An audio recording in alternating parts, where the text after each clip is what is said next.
আসসালামু আলাইকুম। সালাম আসসালামু আলাইকুম। আলাইকুম স্যার। ওয়ালাইকুম আসসালাম। কি খবর, সবার ভালো আছেন তো না? আলহামদুলিল্লাহ, আলহামদুলিল্লাহ আপনি ভালো স্যার, আছেন আপনি স্যার? ভালো আছেন? আলহামদুলিল্লাহ, আলহামদুলিল্লাহ। ওকে। তো আজকে আমরা আমাদের এই সময় বা এই পর্যায়ে আমরা লেকচার 17 নিয়ে আলোচনা করব। লেকচার 17। লেকচারটার নাম হচ্ছে বাংলাদেশের জাতীয় অর্জন। বাংলাদেশের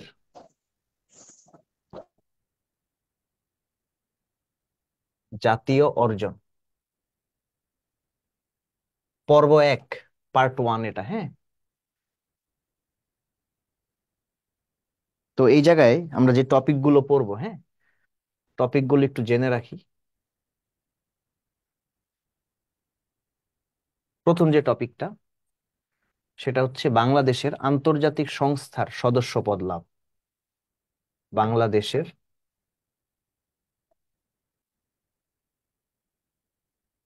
আন্তর্জাতিক সংস্থার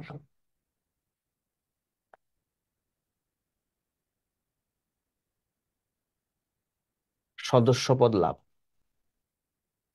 আমাদের আলোচনার দ্বিতীয় টপিকটা হবে বাংলাদেশের আন্তর্জাতিক স্বীকৃতি অর্জন।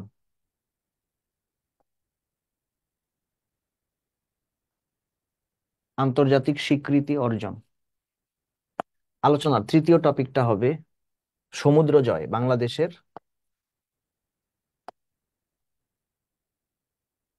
সমুদ্র জয়।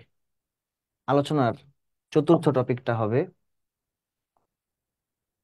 এলডিসি হতে বাংলাদেশের উত্তরণ। এলডিসি হতে বাংলাদেশের উত্তরণ। পঞ্চম টপিক, ষষ্ঠ টপিক, যদিও এই দুইটা টপিক থেকে এখন প্রশ্ন আসবে না বললেই চলে, এগুলি নিয়ে আমি তেমন আলোচনা করব না। সেটা হচ্ছে সরকারের মেগা প্রজেক্ট, দেখবেন আপনাদের লেকচার প্ল্যানে দেয়া আছে সরকারের মেগা প্রজেক্ট। কয়েকদিন আগেও এই টপিকটা সবচেয়ে গুরুত্বপূর্ণ টপিকগুলোর মধ্যে একটা ছিল। এটা এখন আপাতত পড়ার দরকার নাই। এরপরে দেখেন 6 নম্বরে আমাদের এই ক্লাসের টপিক হচ্ছে বঙ্গবন্ধু 1 স্যাটেলাইট, যেটা এখন আর গুরুত্বপূর্ণ না, হ্যাঁ।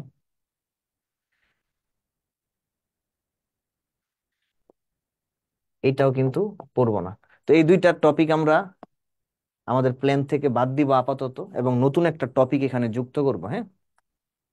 সেই টপিকটা হচ্ছে বাংলাদেশের বিভিন্ন রকম আঞ্চলিক গান, সঙ্গীত এবং নৃত্য। অর্থাৎ টোটাল 7টা টপিক। 7টা টপিক হলেও আমরা কিন্তু এই যে দেখেন 5 নাম্বার যে টপিকটা এবং 6 নাম্বার যে টপিকটা, ওগুলো নিয়ে না তেমন আলোচনা করব না, কারণ এগুলি খুব গুরুত্বপূর্ণ ছিল, কিন্তু এখন আর গুরুত্বপূর্ণ নাই, হ্যাঁ। তো বাকি যে টপিকগুলো আছে সেগুলোর মধ্যে যদি আমি একটু গুরুত্বের বিচারে যাই, তাহলে দেখব এটা একটা 5 স্টার টপিক। সমুদ্র জয়, এটা একটা 4 স্টার টপিক। আন্তর্জাতিক স্বীকৃতি, এটা একটা 3 স্টার টপিক। আর এলডিসি থেকে উত্তরণ, এটা একটা 2 স্টার টপিক। ওকে, টপিকগুলো নিয়ে নেন, তারপর আমি টপিক ধরে ধরে আলোচনা করব। লেখা শেষ হলে আমাকে জানেন।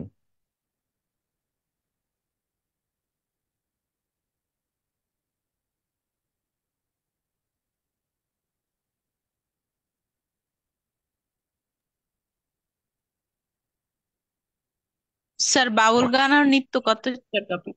এটা হচ্ছে 7 নাম্বার টপিক, যদিও ইফেক্টিভলি 5 নাম্বার টপিক, কারণ 5 আর 6 নাম্বার এই দুইটা টপিক যেটা আপনারা দেখতে পাচ্ছেন আপনাদের লেকচার প্ল্যান, কোর্স প্ল্যানে দেয়া আছে দেখবেন, কিন্তু এগুলি না এখন আর গুরুত্ব রাখে না, পরীক্ষায় আসবে না।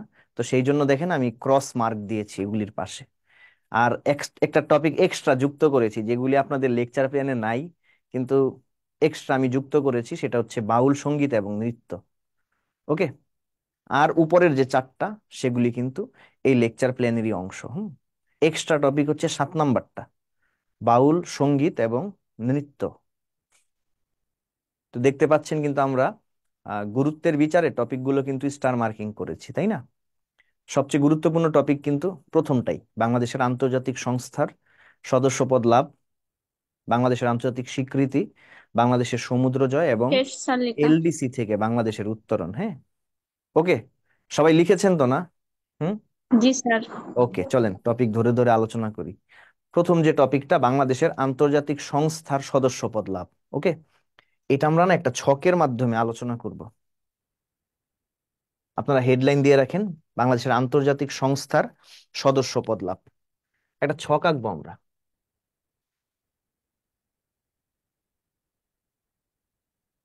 ছকে দেখবো তথ্যগুলি। হ্যাঁ, এক পাশে লিখবো আমরা সংস্থার নাম, এক পাশে লিখবো সংস্থার নাম, এক পাশে লিখবো সদস্যভুক্তির সময়, মানে কবে আমরা সদস্য হই।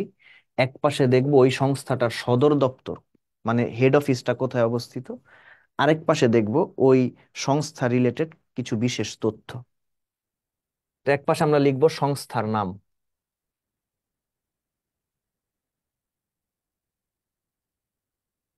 এক পাশে লিখবো সদস্যপদ লাভ, এক পাশে লিখবো ওই সংস্থাটির হেড অফিস, মানে সদর দপ্তর। আরেক পাশে লিখবো তথ্য, বিশেষ তথ্য। এইভাবে আমরা একটা ফ্রেম তৈরি করে ফেলবো। এই যে, এরপর আমরা সংস্থাগুলোর নাম দেখব। প্রথমেই যে সংস্থাটা আমাদের কাছে চলে আসবে সেটা হচ্ছে কমনওয়েলথ, কমনওয়েলথ অফ নেশনস। দুই নম্বরে যে সংস্থাটা চলে আসবে সেটা হচ্ছে WHO, WHO World Health Organization. তিন নম্বর সংস্থাটা ওয়ার্ল্ড ব্যাংক এবং ইন্টারন্যাশনাল মানিটারি ফান্ড, আইএমএফ। চার নম্বর যে সংস্থাটা আমাদের কাছে চলে আসবে সেটা হচ্ছে ইউনেস্কো। পাঁচ নম্বর যে সংস্থাটা আমাদের কাছে চলে আসবে সেটা হলো ফাও, ফুড অ্যান্ড এগ্রিকালচার অর্গানাইজেশন। ছয় নম্বর সংস্থাটা ওআইসি। সাত নম্বর সংস্থাটা হচ্ছে জাতিসংঘ, ইউনাইটেড নেশনস। আট নম্বর যে সংস্থাটা লিখবেন সেটা হচ্ছে উইপো, ওয়ার্ল্ড ইন্টেলেকচুয়াল প্রপার্টি অর্গানাইজেশনস, অর্থাৎ বৈশ্বিক বুদ্ধিবৃত্তি বিষয়ক একটা সংস্থা। এবং নয় নম্বরে লিখবেন ডব্লিউটিও, ওয়ার্ল্ড ট্রেড অর্গানাইজেশন। ওকে, এরপরে হচ্ছে ফ্রেমটা আস্তে আস্তে তৈরি করে ফেলবো।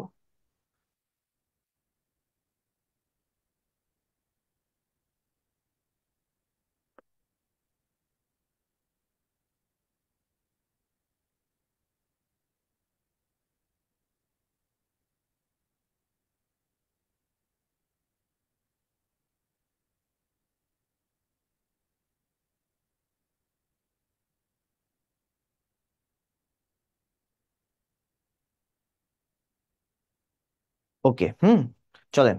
বাংলাদেশ কমনওয়েলথ অফ নেশনস এর সদস্য হয় 18 এপ্রিল 1972 সালে। ডব্লিউএইচওর সদস্য হয় 17 মে 1972 সালে। ওয়ার্ল্ড ব্যাংক এবং আইএমএফ এর সদস্য হয় 17 আগস্ট 1972 সালে। বাংলাদেশ ইউনেস্কো, এই সংস্থাটার সদস্য হয় 27 অক্টোবর 1972 সালে। বাংলাদেশ ফাও এর সদস্য হয় 12 নভেম্বর 1973 সালে। বাংলাদেশ ওআইসি এর সদস্য হয় 23 ফেব্রুয়ারি 1973 সালে। বাংলাদেশ জাতিসংঘের সদস্য হয় 17 সেপ্টেম্বর 1974 সালে।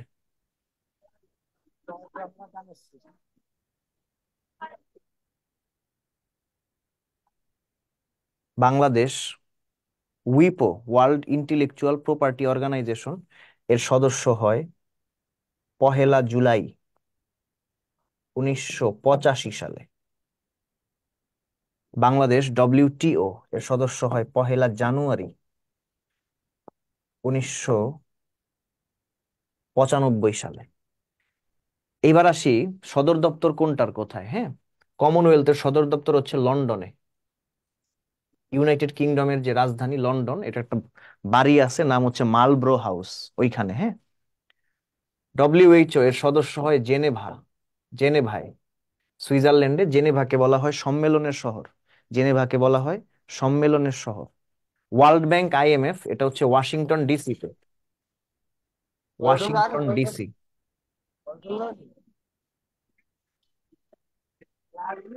ইউনেস্কোর সদর দপ্তরটা হচ্ছে প্যারিসে। প্যারিস। প্যারিসকে বলা হয় সংস্কৃতির শহর। প্যারিসকে বলা হয় সংস্কৃতির শহর, হ্যাঁ। ফাও। ফাও এর সদর দপ্তরটা হচ্ছে রোমে। ওআইসি এর সদর দপ্তরটা হচ্ছে জেদ্দা, সৌদি আরবের জেদ্দায়। জাতিসংঘ নিউ ইয়র্কে।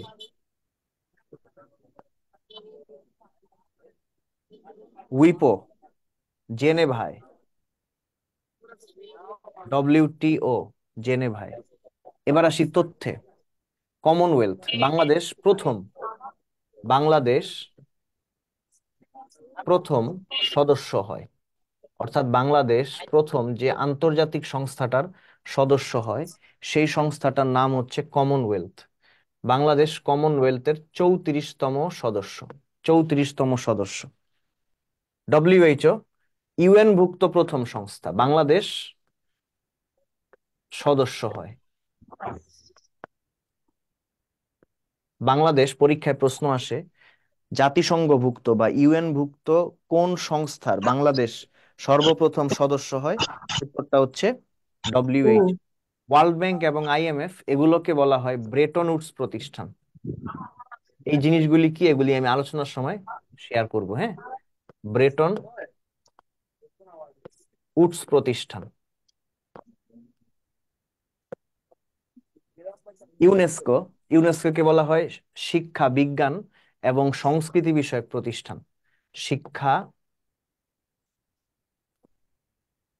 বিজ্ঞান ও সাংস্কৃতিক প্রতিষ্ঠান। এরপরে ফাও। ফাও হচ্ছে বিশ্বের প্রধান খাদ্য ও কৃষি বিষয়ক প্রতিষ্ঠান। ওআইসি বিশ্বের প্রধান ইসলামিক সংস্থা।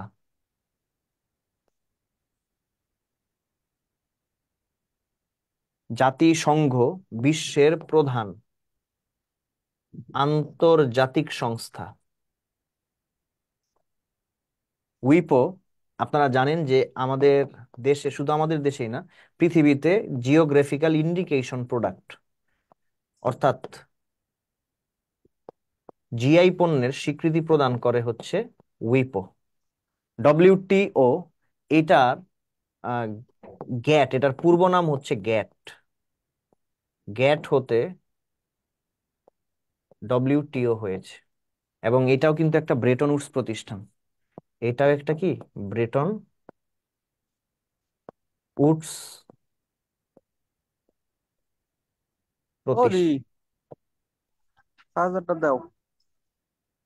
ওকে, সুন্দর করে লিখেন, লিখা শেষ করে জানাবেন, তারপর আমি আলোচনা করব।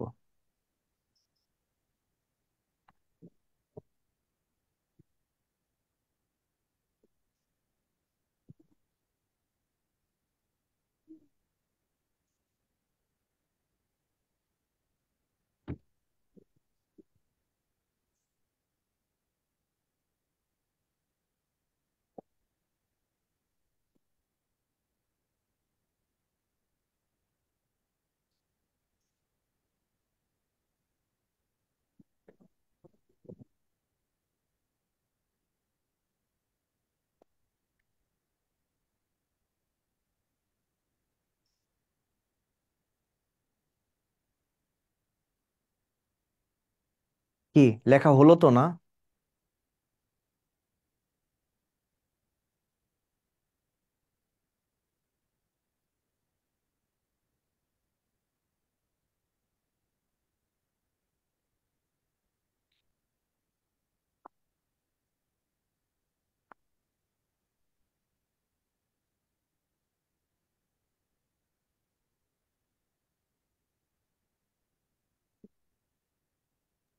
জি স্যার, শেষ। শেষ না? আচ্ছা, চলেন তাহলে মূল আলোচনায় যাই। বলছে। শেষ হয়নি এখনো? না স্যার। কি বলে? না স্যার। রিপিট যেগুলো হয় সেগুলোতে হ্যাঁ সেম টপিকই তো থাকে, সেম সেম, একদম সেম ক্লাসই রিপিট হবে। হয়তো এখন বাংলাদেশ বিষয়াবলী এবং আন্তর্জাতিক বিষয়াবলীর ক্ষেত্রে দেখা যাচ্ছে যে সরকার পতনের পরে দুই একটা টপিক হয়তো এদিক সেদিক হইতে পারে, আদারওয়াইজ বেশিরভাগ সাবজেক্টই কিন্তু সেম টপিকই ক্লাস রিপিট হবে, নো টেনশন। ওকে, ওকে। তো চলেন মূল আলোচনায় যাই। তো এই যে টপিকটা দেখতে পাচ্ছেন আমরা এখানে উপস্থাপন করেছি, টপিকটার নাম হচ্ছে বাংলাদেশের আন্তর্জাতিক সংস্থার সদস্যপদ লাভ। বাংলাদেশ প্রধান প্রধান কোন কোন আন্তর্জাতিক সংস্থার সদস্যপদ লাভ করে আমাদের মানে হচ্ছে স্বাধীনতা পরবর্তী সময়ে, ওই জিনিসটাই কিন্তু এখানে কিন্তু আমরা উল্লেখ করেছি। তো যদি প্রশ্ন পরীক্ষায় আসে, আসে না, ইনফ্যাক্ট আসছে, যে বাংলাদেশ সর্বপ্রথম কোন আন্তর্জাতিক সংস্থার সদস্য হয়েছে, উত্তরটা হচ্ছে কমনওয়েলথ অফ নেশনস। দেখেন, ব্রিটিশ কলোনি থেকে বা ব্রিটিশ উপনিবেশ থেকে যেই সকল দেশগুলো স্বাধীন হয়েছে সেগুলো নিয়ে পরবর্তীতে এই যে গঠন করা হয়েছে কমনওয়েলথ অফ নেশনস। মনে রাখবেন, বাংলাদেশ এই কমনওয়েলথ অফ নেশনস এর সদস্য হয় কবে বলেন তো? এটা কিন্তু খুবই গুরুত্বপূর্ণ একটা তথ্য, হ্যাঁ। 15 এপ্রিল উনিশশো বাংলাদেশ বাহাত্তর সালে। সর্বপ্রথম যে সংস্থাটার সদস্যপদ লাভ করে তার নাম হচ্ছে কমনওয়েলথ, এবং বাংলাদেশ কমনওয়েলথের সদস্য হয় 18 এপ্রিল 1972 সালে। কবে? 18 এপ্রিল 1972 18 এপ্রিল 1972। সালে। কমনওয়েলথের সদর দপ্তরটা কোথায় হওয়া উচিত? নিশ্চয়ই এই ইউকে রাজধানী লন্ডন। হওয়া উচিত, তাই না? ইউকে রাজধানী কোনটা? লন্ডন। সুতরাং লন্ডন। কমনওয়েলথের সদর দপ্তর হচ্ছে লন্ডনে। এখন লন্ডনের কোথায় স্পেসিফিক ভাবে বললে যদি বলি, তাহলে হচ্ছে Marlborough House. Marlborough House. Marlborough House, London. ঠিক আছে, আচ্ছা। এরপরে পরীক্ষা একটা খুবই কমন প্রশ্ন, সেটা হচ্ছে বাংলাদেশ সর্বপ্রথম, বাংলাদেশ সর্বপ্রথম জাতিসংঘভুক্ত কোন আন্তর্জাতিক সংস্থার সদস্য হয়? উত্তরটা হচ্ছে WHO, World Health Organization. WHO, World Health Organization. Bangladesh এই ডব্লিউএইচও এর সদস্য হয় কবে? উত্তরটা হচ্ছে 17 মে 1972 সালে। বাংলাদেশ ডব্লিউএইচও এর সদস্য হয় কবে? 17 মে উনিশশো 17 মে বাহাত্তর 1972 সালে। এবং ডব্লিউএইচও এর সদর দপ্তর হচ্ছে সুইজারল্যান্ডের জেনেভায়, সুইজারল্যান্ডের জেনেভা শহরে। এই জেনেভাকে বলা হয় সম্মেলনের শহর। জেনেভাকে বলা হয় কিসের শহর? সম্মেলন বা কনফারেন্সের সিটি বলা হয়, দ্য সিটি অফ কনফারেন্স। ওকে। এরপরে ব্রেটন উডস প্রতিষ্ঠান দ্বিতীয় বিশ্বযুদ্ধ চলাকালীন সময়ে অর্থনৈতিক, বৈশ্বিক বৈশ্বিক অর্থনৈতিক, শিল্প, বাণিজ্যিক, হ্যাঁ, এই ধরনের যে ঝামেলাগুলো বা ডাউনফল, ওইটাকে প্রতিরোধ করার উদ্দেশ্যে, ওই ডাউনফলকে প্রতিরোধ করার উদ্দেশ্যে যুক্তরাষ্ট্রের নিউ হ্যাম্পশায়ারের ব্রেটন উডস নামক শহরে, যুক্তরাষ্ট্রের নিউ হ্যাম্পশায়ারের ব্রেটন উডস নামক শহরে 1 থেকে 22 জুলাই 1944 সালে একটা সম্মেলন হয়। ওই সম্মেলনকে বলা হয় ব্রেটন উডস কনফারেন্স। ওই সম্মেলন যাদের থেকে আওয়াজ মিউট তিনটা করা আছে প্রতিষ্ঠান মিউট করেন, প্রতিষ্ঠিত হয়। শব্দ হচ্ছে। ওই সম্মেলন থেকে তিনটা প্রতিষ্ঠান গঠন করা হয়। একটা হচ্ছে ওয়ার্ল্ড ব্যাংক, একটা হচ্ছে আইএমএফ, এবং আরেকটা হচ্ছে গ্যাট। ওয়ার্ল্ড ব্যাংক, আইএমএফ এবং গ্যাট। এবং গ্যাটের পরবর্তী নামটা হচ্ছে ডব্লিউটিও। অর্থাৎ আমাকে বলেন তো, ব্রেটন উডস প্রতিষ্ঠান কয়টা? উত্তর হচ্ছে তিনটা, ওয়ার্ল্ড ব্যাংক, 3টা। আইএমএফ এবং গ্যাট। তো এই যে ওয়ার্ল্ড ব্যাংক এবং আইএমএফ, বাংলাদেশ এগুলোর সদস্য হয়েছে কবে? 17 আগস্ট 1972 সালে। এবং এগুলোর সদর দপ্তর হচ্ছে কোথায়? যুক্তরাষ্ট্রের রাজধানীর নাম কি? Washington DC. এই ওয়াশিংটন ডিসিতেই কিন্তু এগুলোর সদর দপ্তর। আচ্ছা, এইবার বিশ্বের আহ, জাতিসংঘ ভিত্তিক এবং বিশ্বের প্রধান শিক্ষা বিষয়ক সংস্থা, বিজ্ঞান বিষয়ক সংস্থা এবং সংস্কৃতি বিষয়ক সংস্থাটার নাম কি? ইউনেস্কো। ইউনেস্কো, দেখেন, E for education, S for science, C for culture. দেখেন তিনটা ভিতরের যে শব্দ মানে বর্ণ আছে এগুলি কিন্তু তিনটা ডিফারেন্ট জিনিসকে কিন্তু ইন্ডিকেট করে, education, science and culture. Bangladesh এই গুরুত্বপূর্ণ যে সংস্থা জাতিসংঘভুক্ত ইউনেস্কো, এটার সদস্য হয় 27 অক্টোবর 1972 সালে। এবং ইউনেস্কোর সদর দপ্তর কিন্তু কোথায়? ফ্রান্সের প্যারিস। রাজধানী প্যারিসে। ফ্রান্সের রাজধানী প্যারিসে। এবং প্যারিসকে বলা হয় সংস্কৃতির শহর, পৃথিবীর পৃথিবীর সাংস্কৃতিক রাজধানী বলা হয় প্যারিসকে। ওকে, এবার বিশ্বের প্রধান খাদ্য ও কৃষি বিষয়ক সংস্থা, বিশ্বের প্রধান খাদ্য এবং কৃষি বিষয়ক সংস্থা, এটার নাম হচ্ছে ফাও। বাংলাদেশ এই ফাও এর সদস্য হয় 12 নভেম্বর 1973 সালে। এবং এই ফাও এর সদর দপ্তর হচ্ছে রোমে। ফাও এর সদর দপ্তর কোথায়? রোমে। এবার আসি বিশ্বের প্রধান মুসলিমদের সংস্থা বা ইসলামিক সংস্থা, সংস্থাটার নাম হচ্ছে ওআইসি। ওআইসি। বাংলাদেশ ওআইসি এর সদস্য হয় কবে? 23 ফেব্রুয়ারি 1974 সালে। বাংলাদেশ ওআইসির সদস্য হয় কবে? 23 ফেব্রুয়ারি 1974 সালে। আর ওআইসির সদর দপ্তরটা হচ্ছে সৌদি আরবের জেদ্দায়। ওআইসি এর সদর দপ্তরটা হচ্ছে সৌদি আরবের জেদ্দায়। জেদ্দায়।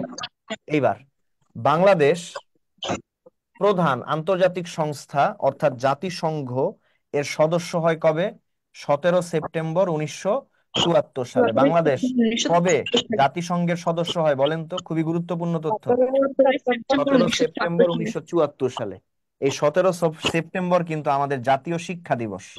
এই যে 17 সেপ্টেম্বর আমাদের জাতীয় কি দিবস? শিক্ষা শিক্ষা দিবস। দিবস, তাই না? আচ্ছা, এই জাতিসংঘের সদর দপ্তরটা কোথায়? নিউ ইয়র্কে। নিউ ইয়র্ককে বলা হয় পৃথিবীর রাজধানী। নিউ ইয়র্ককে কি বলা হয়? পৃথিবীর রাজধানী বলা হয়। ঠিক আছে, আচ্ছা।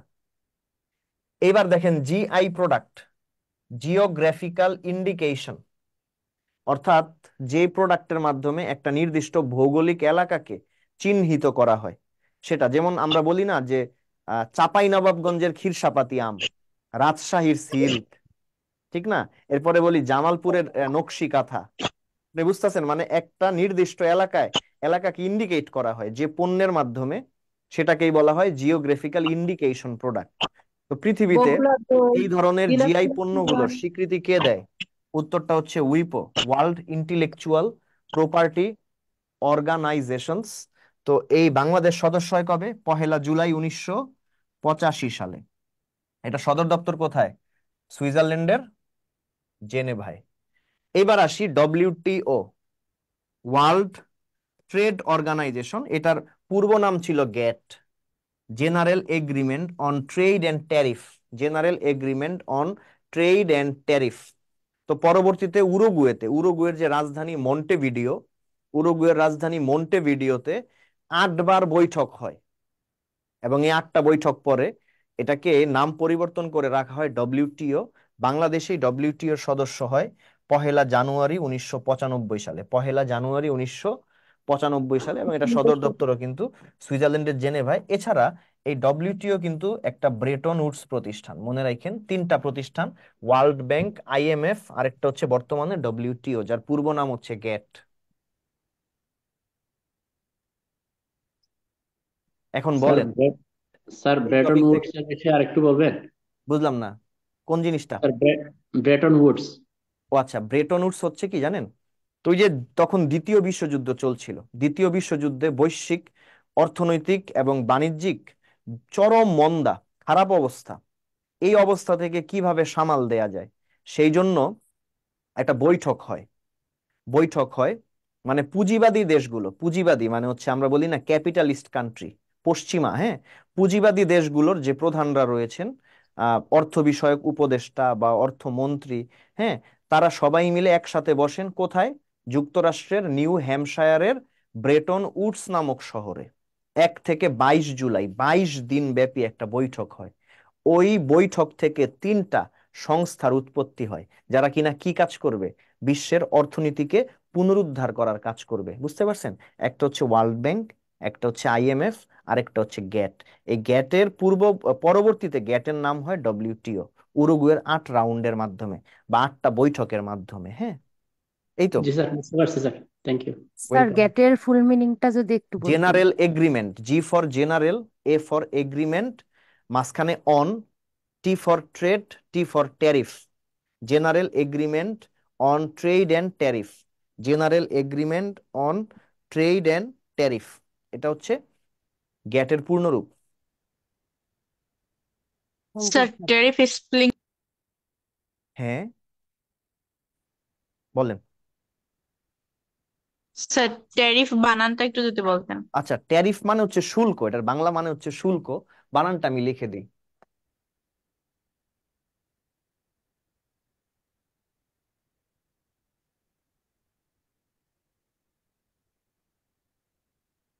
Sir general agreement of on Trade and tariff. Trade and tariff, trade and tariff.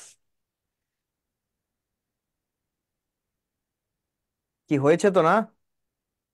এখান থেকে কিন্তু প্রিভিয়াস বিভিন্ন জি স্যার। মানে বিসিএস সহ বিভিন্ন চাকরির পরীক্ষায় মানে এনরমাস মানে হচ্ছে প্লেন্টি অফ কোশ্চেন্স কিন্তু এক্সামে আসছে। হ্যাঁ, প্লেন্টি অফ কোশ্চেন্স আসছে, এবং এটা থেকে কিন্তু আন্তর্জাতিক বিষয়ে প্রশ্ন আসে। ওকে, সুতরাং খুব ভালো মতো মনোযোগ দিয়ে স্যার পড়ুন। এই স্যার এই জেনেভা স্লাইডটার আগে কিসের আর উপর কয়টা স্লাইড হয়েছে? এর আগে একটা স্লাইডে গেছে, আমি টপিকস গুলো দিছি, এটা প্রথম টপিকস আমাদের। হ্যাঁ, ও স্যার এটা থেকে স্যার আমি শুরু করছি তাই জন্য জিজ্ঞেস করছি। আচ্ছা আচ্ছা, নো প্রবলেম। আচ্ছা থ্যাংক ইউ স্যার। ফুল মিনিংটা একটু বলুন। WTO, WIPO।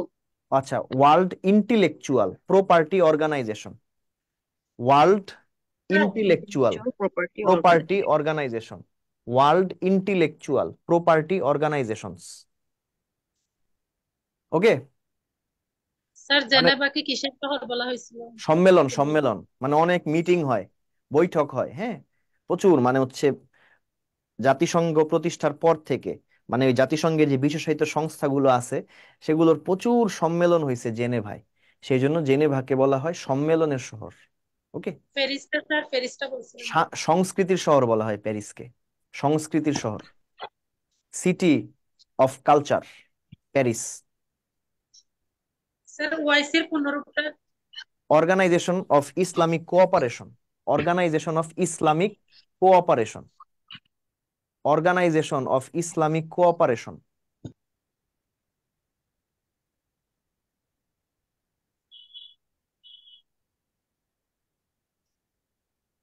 ওকে, চলেন আমরা পরের টপিকে জাম্প করি। আমাদের জি স্যার। আলোচনার পরের যে টপিকটা সেটাও খুব গুরুত্বপূর্ণ একটা টপিক, সেটা হচ্ছে বাংলাদেশের আন্তর্জাতিক স্বীকৃতি লাভ, বাংলাদেশের আন্তর্জাতিক স্বীকৃতি লাভ। চলেন তাহলে আমরা এটাকে মানে তথ্য আকারে দেখব, ওয়ান বাই ওয়ান। হেডলাইনে লিখবেন বাংলাদেশের আন্তর্জাতিক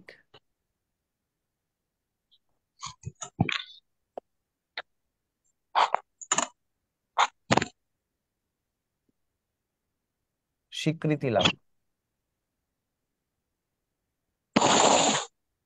প্রথমে লিখবেন স্বীকৃতি প্রদানকারী, স্বীকৃতি প্রদানকারী সবাই আমাদেরকে স্বীকৃতি প্রদান করছে। হ্যাঁ, প্রথম দেশ, প্রথম দেশ কোনটা, দ্বিতীয় দেশ কোনটা, এটা নিয়ে একটা ডিলেমা আছে। এই ডিলেমাটা আমরা আলোচনার সময় একদম সাল সহ আমরা সমাধান করব। হ্যাঁ, দ্বিতীয় দেশ। এরপরে লিখবেন স্বীকৃতি প্রদানকারী ইউরোপের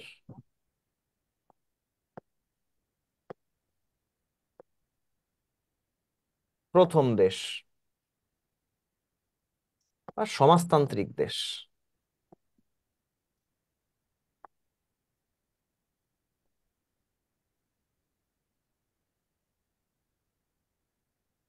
এরপরে স্বীকৃতি প্রদানকারী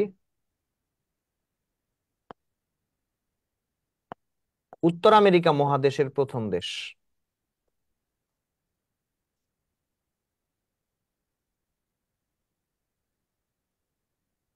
উত্তর আমেরিকার প্রথম দেশ।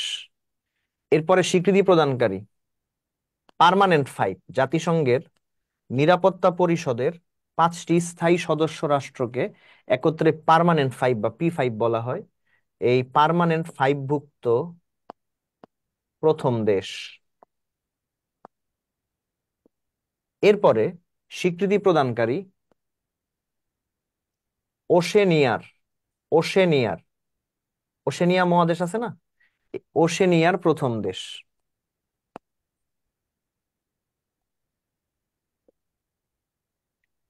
এরপর আমরা লিখব স্বীকৃতি প্রদানকারী প্রথম মুসলিম দেশ, এবং মুসলিম দেশটা কিন্তু আফ্রিকান দেশ, সেই জন্য আমরা লিখব স্বীকৃতি প্রদানকারী প্রথম মুসলিম প্লাস আফ্রিকান দেশ, মুসলিম এবং আফ্রিকান দেশ।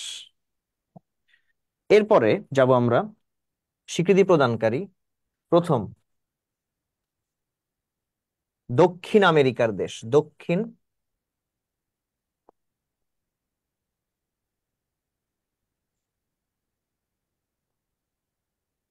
আমেরিকার দেশ। এরপরে দেখবো আমরা স্বীকৃতি প্রদানকারী প্রথম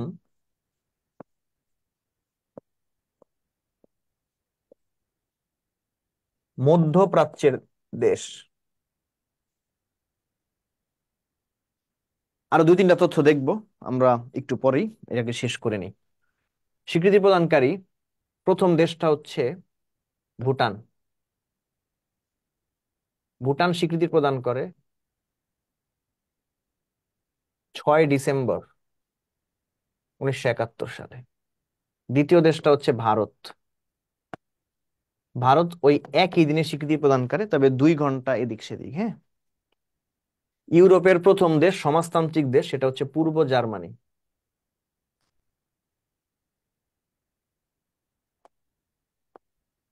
পূর্ব জার্মানি স্বীকৃতি দেয় 11 জানুয়ারি 1972 সালে। উত্তর আমেরিকার প্রথম দেশটা হচ্ছে বার্বাডোস, এই ক্যারিবিয়ান দ্বীপপুঞ্জের একটি দেশ। এরা স্বীকৃতি দেয় 20 জানুয়ারি 1972 সালে। P5 ভুক্ত প্রথম দেশ সেটা হচ্ছে USSR, union of social Soviet Republic, বর্তমানে হচ্ছে রাশিয়া। 24 জানুয়ারি 1972 সাল। স্বীকৃতি প্রদানকারী ওশেনিয়ার প্রথম দেশ হচ্ছে টোঙ্গা। টোঙ্গা এটা একটা পলিনেশিয়ার দেশ। পলিনেশিয়ার দেশ, আপনারা জানেন যে ওশেনিয়া মহাদেশের কিন্তু 5টা অংশ আছে: অস্ট্রেলিয়া, নিউজিল্যান্ড, পলিনেশিয়া, মেলানেশিয়া আর মাইক্রোনেশিয়া। পলিনেশিয়ার দেশ হচ্ছে টোঙ্গা। 25 জানুয়ারি 1972 সালে। প্রথম মুসলিম এবং আফ্রিকান দেশটা হচ্ছে সেনেগাল। সেনেগাল স্বীকৃতি প্রদান করে 1 ফেব্রুয়ারি 1972 সালে। প্রথম দক্ষিণ আমেরিকার দেশ সেটা হচ্ছে ভেনিজুয়েলা। ভেনিজুয়েলা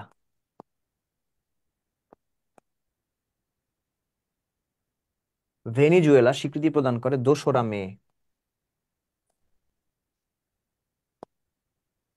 প্রথম মধ্যপ্রাচ্যের দেশটা হচ্ছে ইরাক। ইরাক স্বীকৃতি প্রদান করে 8 জুলাই 1972 সালে। এছাড়াও মুক্তিযুদ্ধের সময় আমাদের প্রতিপক্ষ পাকিস্তান কিন্তু আমাদেরকে স্বীকৃতি দেয়। পাকিস্তান স্বীকৃতি দেয়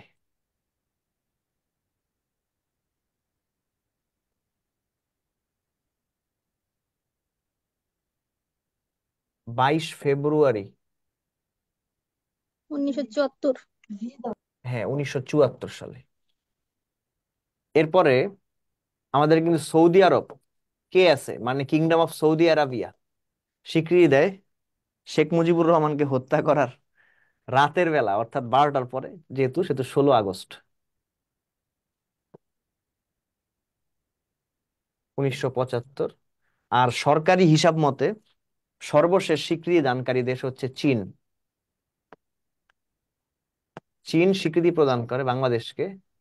স্যার, আমাদের মুক্তিযুদ্ধের সময় চীন এবং আমেরিকা তো আমাদের বিপক্ষে ছিল স্যার। হ্যাঁ, বিপক্ষে ছিল। পরবর্তীতে তারা তো জাতিসংঘভুক্ত, আপনারা জানেন, নিরাপত্তা পরিষদের সদস্য। ঠিক আছে, জাতিসংঘে এগুলি নিয়ে অনেক প্রস্তাব পেশ হয়। স্যার আরেকটা প্রশ্ন ছিল স্যার, আমাদের জাতিসংঘের যারা সদস্যভুক্ত দেশ আছে সবাই কি বাংলাদেশকে স্বীকৃতি দিচ্ছে স্যার? জাতিসংঘভুক্ত, হ্যাঁ, সবাই বাংলাদেশকে স্বীকৃতি দিয়েছে, সবাই।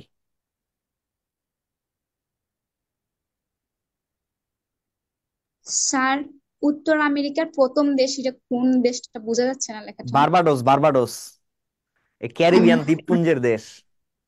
ওই যে ক্রিকেট ঠিক। খেলেরা ওয়েস্ট ইন্ডিজ নামে ক্রিকেট খেলে, বুঝছেন? জি আপনারা স্যার। দেখেন, ক্রিকেট খেলা দেখেন নাকি? দেখলে বুঝতে পারবেন, ওদের একটা মাঠ আছে, বারবাডোস। ওই যে Saint Vincent and Grenadines, Saint Lucia, Trinidad and Tobago, এগুলি হচ্ছে ওদের এই দেশগুলির নাম। এগুলি কিন্তু দেশ, এক একটা স্বাধীন দেশ, হ্যাঁ।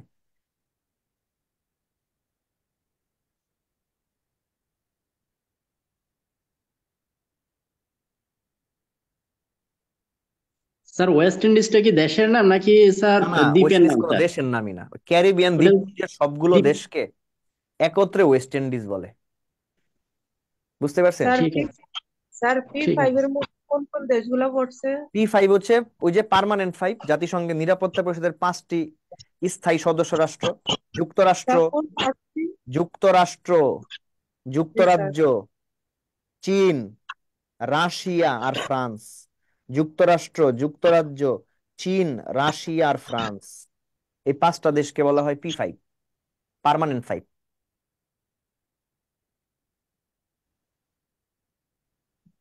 স্যার এরাই কি ভেটো প্রদানকারী দেশ? এরা, স্যার এরাই কি ভেটো প্রদানকারী দেশ? হ্যাঁ হ্যাঁ হ্যাঁ, এরাই ভেটো প্রদান করতে পারে, এরাই পারে। এদের কাছে ভেটো প্রদানের ক্ষমতা আছে। কোনো প্রস্তাব এরা ভেটো প্রদান করে, চাইলে বানচাল করতে পারে। একটা দেশ যদি ভেটো দেয় তাইলেই কিন্তু প্রস্তাবটা পাস হয় না, জানেন? স্যার কে এস এ দিয়ে কোন দেশকে বোঝাচ্ছে? হ্যাঁ sir Israel, Israel K S ফিলিস্তিনের এ? যুদ্ধের জন্য দায়ী স্যার আমেরিকা এবং চায়না, এই দুই দেশই স্যার। হ্যাঁ, তা তো অবশ্যই, অবশ্যই। ওরা চাইলে তো যুদ্ধ আগামীকালকে বন্ধ করা সম্ভব স্যার, ওরা চাচ্ছে না।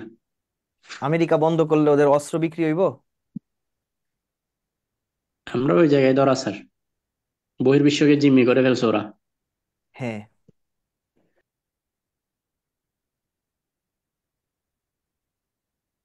স্যার, কে এস এর দিয়ে কি বোঝাচ্ছে? সৌদি আরব, সৌদি আরব।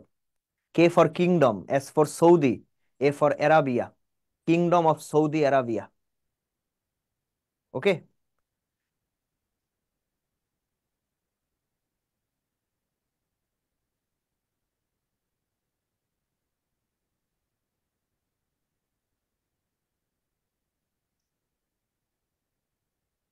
কি লেখা হয়েছে তো? জি স্যার।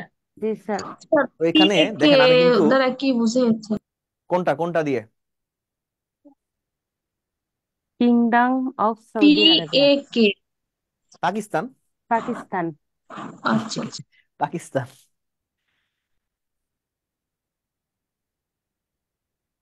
আচ্ছা, এই যে টপিকটা খুবই গুরুত্বপূর্ণ টপিক, দেখবেন বিভিন্ন চাকরির পরীক্ষায় প্রচুর প্রশ্ন আসছে এই টপিক থেকে, এবং সাল ভিত্তিক প্রশ্ন আসছে। আমি একদম স্পেসিফিক ভাবে যেইভাবে প্রশ্নগুলি আসছে সেইভাবে লিখে দিয়েছি, মানে যেভাবে আপনাদের পড়তে সুবিধা হবে, ঠিক আছে? তো আন্তর্জাতিক স্বীকৃতি লাভ টপিকের নাম। তো কে বাংলাদেশকে সর্বপ্রথম আন্তর্জাতিক স্বীকৃতি দেয়, এটা নিয়ে ভুটান। একটা ব্যাপক ডিলেমা, ব্যাপক একটা সমস্যা তৈরি হয়। তো এটার সমাধান দেয় আমাদের পররাষ্ট্র মন্ত্রণালয়, বাংলাদেশের পররাষ্ট্র মন্ত্রণালয় 9 ডিসেম্বর 2014 সালে ভুটানকে প্রথম স্বীকৃতি প্রদানকারী দেশ হিসেবে স্বীকৃতি প্রদান করে বা ঘোষণা দেয়। সুতরাং এখন আর এটা নিয়ে কোনো ডাউট নাই যে বাংলাদেশকে সর্বপ্রথম স্বীকৃতি প্রদান করেছে কোন দেশ। উত্তরটা হচ্ছে ভুটান, 6 ডিসেম্বর 1971 সালে। এবং ভুটান যেদিন স্বীকৃতি দেয় ঠিক ওই দিনই 2 ঘন্টা ব্যবধানেই ভারত ও বাংলাদেশকে স্বীকৃতি প্রদান করে। এবং ইউরোপের প্রথম দেশ কোনটা বাংলাদেশকে স্বীকৃতি দিয়েছে, বলেন তো? পূর্ব জার্মানি। পূর্ব জার্মানি, হ্যাঁ। পূর্ব জার্মানি বলতে কি এখন কোনো দেশ আছে? না নাই নাই, স্যার। নাই না কিন্তু, স্যার। কারণ এখন 2 জার্মানি এক হয়ে গেছে। স্যার এখন আমরা মনে জার্মানি করেন বলতে পারি পরীক্ষায় স্যার। প্রশ্ন আসলো, বার্লিন প্রাচীর ভাঙছে। বাংলাদেশকে স্বীকৃতি প্রদানকারী প্রথম ইউরোপের দেশ কোনটা? পূর্ব জার্মানি অপশনে নাই। জার্মানি হবে তাইলে না, সত্যি জার্মানি হবে না, কারণ জার্মানি তো হইছেই 1990 সালে, ওরা হইব কেমনে? ঠিক না, অত নিজে কোন নামই হয়েছে 1990 সালে। উত্তরটা হবে পোল্যান্ড। মনে রাখেন, যদি প্রশ্নে আসে বাংলাদেশকে স্বীকৃতি প্রদানকারী প্রথম ইউরোপের দেশ কোনটা, পূর্ব জার্মানি পোল্যান্ড। অপশনে নাই, পূর্ব জার্মানি অপশনে নাই, তখন উত্তর কি হবে? পোল্যান্ড। পোল্যান্ড হবে। পোল্যান্ড কি হবে উত্তর? পোল্যান্ড। পোল্যান্ড হবে। আপনারা চাইলে ব্রেকেটে পোল্যান্ড লিখে রাখতে পারেন, তাহলে পোল্যান্ড। আমি খাতাটা যখন রিভিশন দিবেন আমি যা বলছি হঠাৎ করে মনে পড়ে যাইব, ঠিক আছে? জি স্যার। পোল্যান্ড। এরপরে বলেন, উত্তর আমেরিকার দেশ প্রথম কোনটা স্বীকৃতি দেয় বাংলাদেশকে? বার্বাডোস। বার্বাডোস, 20 জানুয়ারি 1972 সালে। জাতিসংঘের নিরাপত্তা পরিষদের যে 5টা স্থায়ী সদস্য রাষ্ট্র, এদের মধ্যে সবার আগে স্বীকৃতি কে দেয়? ইউএসএ। USA USSR. বর্তমান নাম কি? Russia. Russia. Russia. Union of social Soviet Republic. Union Russia. Of social Soviet Republic. Union of social Soviet Republic. ওরা আমাদেরকে স্বীকৃতি দেয় 24 জানুয়ারি 1972 সালে। স্যার আবার এবার একটু আমাকে বলেন। বলবেন? হুম। আবার একটু বলবেন sir? Union, U for union, of, S for social, social, জি স্যার। আরেক এস ফর সোভিয়েত, আরেক এস ফর সোভিয়েত, লিখছি স্যার। আর R for republic. Union of social Soviet republic. Thank you sir. Welcome. এরপরে স্বীকৃতি প্রদানকারী প্রথম ওশেনিয়া মহাদেশের দেশ, দেশটার নাম হচ্ছে টোঙ্গা। টোঙ্গা। দেখবেন এটা হচ্ছে পলিনেশিয়ার একটা দেশ। এই যে টোঙ্গা, সামোয়া, ঠিক আছে, এগুলি হচ্ছে পলিনেশিয়ার দেশ। টু ভ্যালু, ঠিক আছে, পলিনেশিয়ার দেশ। 25 জানুয়ারি 1972 সালে স্বীকৃতি দেয়। এবার প্রথম মুসলিম এবং আফ্রিকান দেশ কোনটা? উত্তরটা হচ্ছে সেনেগাল। সেনেগাল। তো আপনি এটা পড়ে এক্সাম হলে গেছেন, কি পড়ছেন? প্রথম মুসলিম দেশ হচ্ছে সেনেগাল, কিন্তু মনে করেন সেনেগাল অপশনে নাই, তখন উত্তর হবে ইন্দোনেশিয়া। সেনেগাল অপশনে না থাকলে উত্তর কি হবে? ইন্দোনেশিয়া। আপনারা ব্রেকেটে ইন্দোনেশিয়া লিখে রাখেন। যদি পরীক্ষায় প্রশ্ন আসে বাংলাদেশকে স্বীকৃতি প্রদানকারী প্রথম মুসলিম দেশ কোনটা, সেনেগাল অপশনে নাই, তখন উত্তর হবে ইন্দোনেশিয়া। ইনফ্যাক্ট যেভাবে আমি বললাম না সেভাবে একবার প্রশ্নও আসছে, তখন উত্তর হয়েছে কি হ্যাঁ আসছে ইন্দোনেশিয়া। স্যার এটা। জি স্যার হ্যাঁ, আসছে। সেনেগাল নাই, কিন্তু স্যার ইন্দোনেশিয়া দিয়ে একটা প্রশ্ন আসছিল। জি জি জি, এই জন্য আমি বললাম, ক্লিয়ার করে দিলাম, যাতে পরবর্তীতে বাসায় পড়ার সময় যাতে কোনো কনফিউশন না থাকে। হ্যাঁ, এবার বাংলাদেশকে স্বীকৃতি প্রদানকারী প্রথম দক্ষিণ আমেরিকার দেশের নাম কি? ভেনেজুয়েলা। ভেনিজুয়েলা। ভেনিজুয়েলা কবে স্বীকৃতি দেয়? 2 মে দোসরা মে 1972। 1972 সালে। দেখেন, 1972। ভেনিজুয়েলার রাজধানীর নাম হচ্ছে কারাকাস। কারাকাস। এই কারাকাসে কি আছে জানেন? সবচেয়ে উঁচু আমাদের ঝর্ণা আছে বা জলপ্রপাত আছে, যার নাম হচ্ছে এঞ্জেল জলপ্রপাত। পরীক্ষায় প্রশ্ন আসে, এঞ্জেল জলপ্রপাত কোন দেশে অবস্থিত? উত্তর হচ্ছে ভেনিজুয়েলা। ভেনেজুয়েলা। ঠিক আছে, আচ্ছা। প্রথম মধ্যপ্রাচ্যের দেশ কোনটা স্বীকৃতি প্রদানকারী? ইরাক। ইরাক। ইরাক। ইরাক আমাদেরকে স্বীকৃতি কবে দেয়? 8 জুলাই 8 জুলাই 1972 1972 সালে। সালে। এরপরে দেখেন, আমি স্পেসিফিক 3টা গুরুত্বপূর্ণ তারিখ লিখেছি, এগুলি একদম কোট করে করে পরীক্ষায় আসে। যেমন পাকিস্তান স্বীকৃতি কবে দেয়, সৌদি আরব স্বীকৃতি কবে দেয়, চীন স্বীকৃতি কবে দেয়। ওকে, এইভাবে একটু কষ্ট করে পড়ে নিবেন, দেখবেন হয়ে গেছে কাজ। কি পারবেন না? জি স্যার। ইনশাআল্লাহ। ওকে, স্যার, চলেন। জি বলেন। ভেনেজুয়েলার রাজধানীর নাম কি বলছিলেন sir? Caracas. Caracas. Dhaka. Caracas. Caracas. Caracas. CARACUS। Caracas. Okay, যাচ্ছি পরের টপিকে। আমাদের আলোচনার পরের টপিকের নাম হচ্ছে বাংলাদেশের সমুদ্র জয়।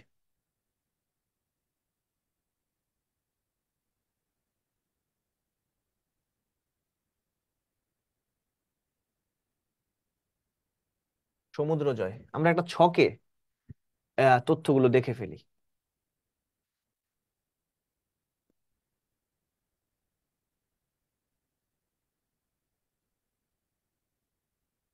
এক পাশে বিষয়বস্তু, এক পাশে মায়ানমার, এক পাশে ভারত।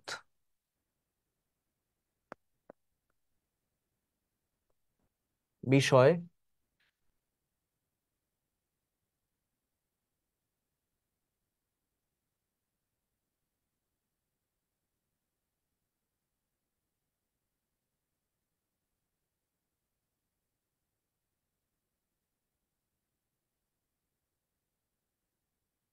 মায়ানমার আর হচ্ছে ভারত। তো আমাদের এখানে প্রথম তথ্যটা লিখবেন যে আহ, বিরোধ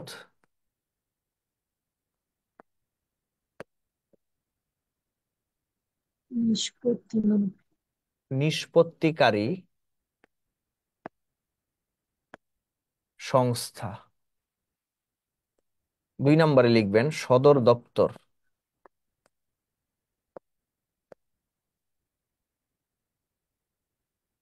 3 নম্বরে লিখবেন এটার পূর্ণরূপটা কি। 4 নম্বরে লিখবো বিরোধপূর্ণ অঞ্চল।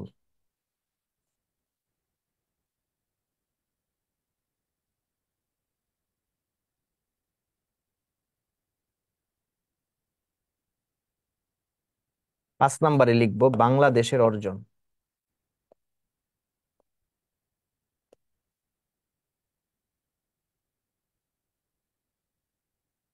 6 নম্বরে লিখবো বিচারক। স্যার অঞ্চল দুইটা হয়ে গেছে, একটা অর্জন হবে স্যার। হুম হুম।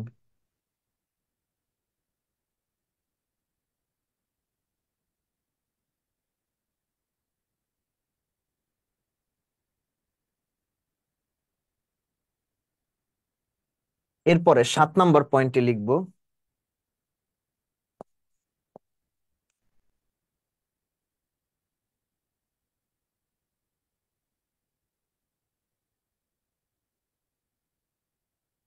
বাংলাদেশের পক্ষে রায়।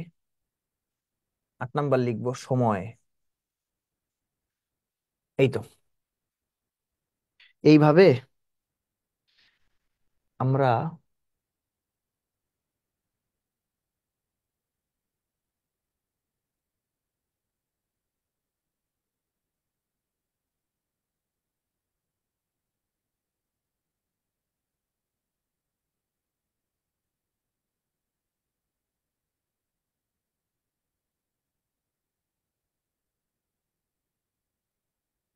এই তো এভাবে একটা ফ্রেম তৈরি করে ফেলবো। হ্যাঁ, বিরোধ নিষ্পত্তিকারী সংস্থার নাম হচ্ছে ইটলস। সদর দপ্তর ইটলসের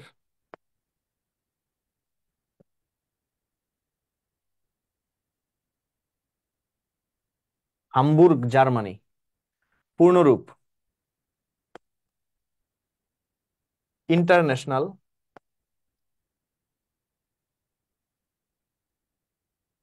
tribunal for the law of the Sea. বিরোধপূর্ণ অঞ্চল ছিল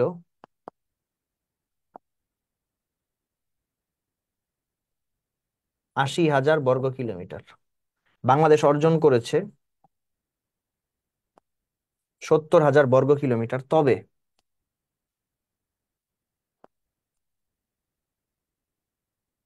দক্ষিণ পূর্ব দিকে এই সমুদ্রটার আহ, মানে হচ্ছে দৈর্ঘ্য বা ক্ষেত্রফল হচ্ছে 1,11,631 বর্গ কিলোমিটার। বিচারক সংখ্যা ছিল 21 জন। বাংলাদেশের পক্ষে রায় দেয় 20 জন। সময়টা হলো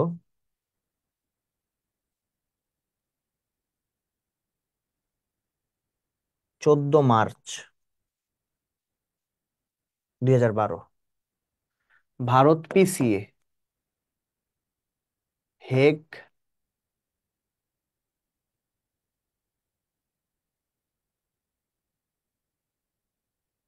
নেদারল্যান্ড। পূর্ণরূপটা হচ্ছে পার্মানেন্ট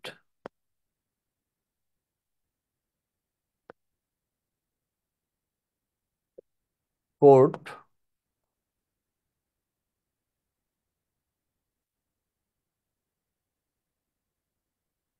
আরবিট্রেশন। বিরোধপূর্ণ অঞ্চল 25,602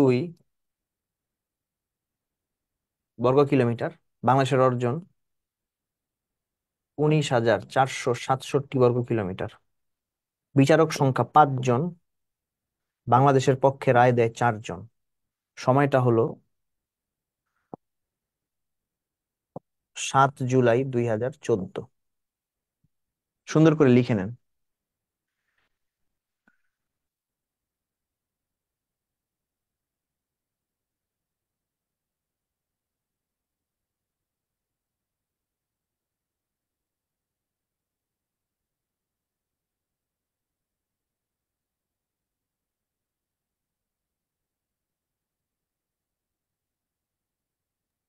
স্যার শেষ।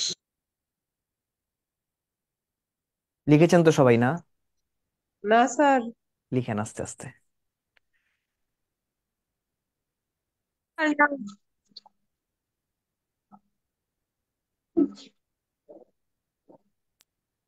স্যার আপনার নামটা কি জানতে পারি?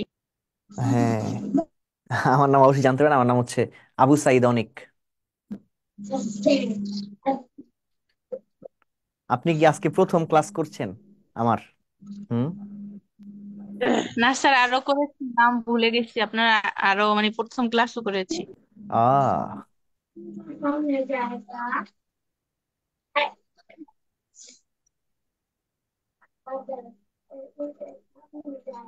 স্যার আবার কোন ক্লাস একটা গেছে না ওরা এক জায়গা দিয়ে ওরা না ওরা স্যার ইংরেজিটা কি লিখছেন একটু বলে দেন। ইংরেজিটা মানে ইট লসের পূর্ণরূপ লিখেছি। INT মানে international, T for tribunal, for the law of the sea. International tribunal for the law of the sea, অর্থাৎ সমুদ্র বিষয়ক একটা ট্রাইব্যুনাল বা আদালত। বুঝতে পারছেন? সমুদ্র আইন বিষয়ক ঠিক আছে international sir. Tribunal for the law of the sea. আর PCA হচ্ছে permanent court of arbitration. Permanent court of arbitration. Arbitration মানে হচ্ছে নিষ্পত্তি বা সমঝোতা।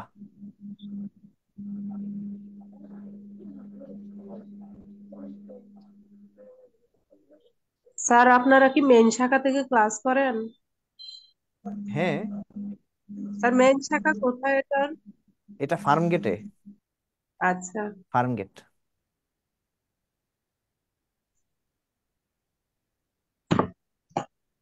ওকে, লিখেছেন তো এতটুক না? জি স্যার লিখেছি। লিখেছেন। দেখেন, বাংলাদেশের সাথে 2টা জেলার সীমানা আছে, সরি 2টা দেশের, বাংলাদেশের সাথে 2টা দেশের সীমানা আছে। একটা দেশ হচ্ছে ভারত, একটা হচ্ছে মায়ানমার। এবং বঙ্গোপসাগর যেই 5-6টা দেশের মধ্যে আছে বঙ্গোপসাগর, যেমন শ্রীলঙ্কার সাথে আছে, ইন্দোনেশিয়ার সাথে আছে, বাংলাদেশ, ভারত এবং মায়ানমার, এই দেশগুলির সাথে বঙ্গোপসাগর আছে। তবে যেহেতু ওই শ্রীলঙ্কা, ইন্দোনেশিয়া এরা আমাদের সীমান্তবর্তী দেশ না, সুতরাং ওদের সাথে কিন্তু আমরা সমুদ্র জয়লাভ করব না, এটা খুব স্বাভাবিক। আমরা আমাদের সীমান্তবর্তী দেশগুলোর কাছ থেকে কিন্তু সমুদ্র জয় করব। তো 2টা দেশ, মায়ানমার এবং ভারত। প্রথমে আসি মায়ানমার সম্পর্কে।